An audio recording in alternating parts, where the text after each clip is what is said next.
Get rich though with John Wolf. Hey, one really confusing topic for people is gifts for mortgages. Like, who's allowed to give you a gift towards a mortgage? How much is allowed? What other parameters are in that subject?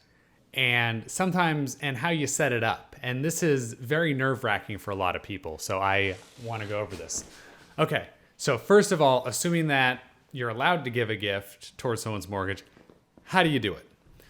Okay, so a lot of people want to write a family member a check or deposit money into a family member's bank account in order to help them qualify for the mortgage. And I love that they want to participate. But paper trail wise, that's really, really, really not what I want you to do. So here's how you do it.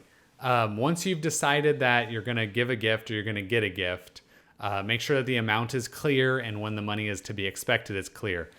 I'm actually going to send you a form letter to fill out, and it's basically going to say, I'm giving a gift to them for this home on this, of this amount, and I do not expect any repayment in return. That's just what it says. And that is what you have to agree to.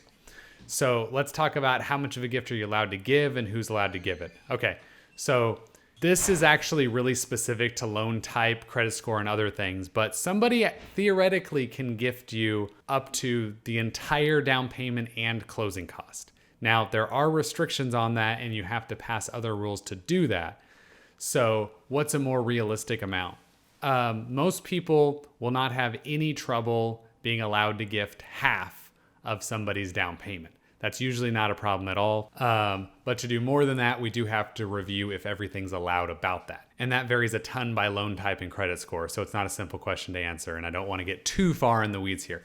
Now, who's allowed to get a gift?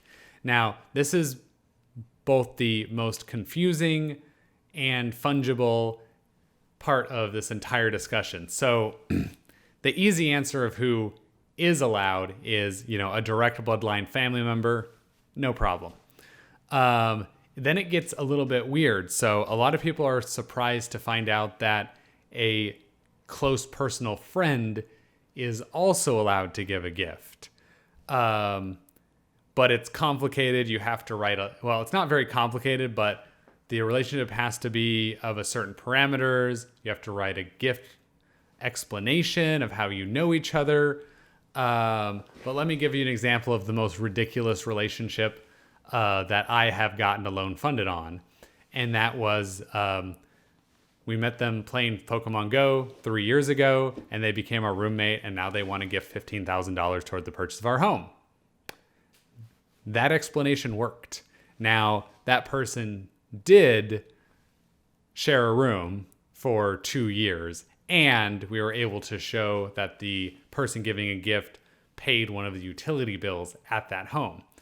If there was no evidence that they actually lived together, that might have been a problem. But, godparents are allowed to gift money as well. So it's not too terribly difficult. Who's very specifically not allowed to gift money to the transaction is anybody that has an interest in that transaction. And by interest, that means anybody who's making money off of it. So the seller can't, the real estate agents can't,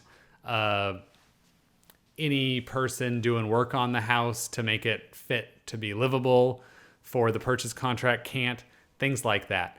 But it's pretty broad, really, who is allowed to give a gift.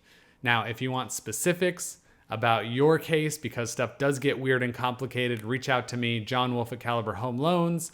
Like, share, and subscribe this video if you found it interesting. Have an awesome day. Bye.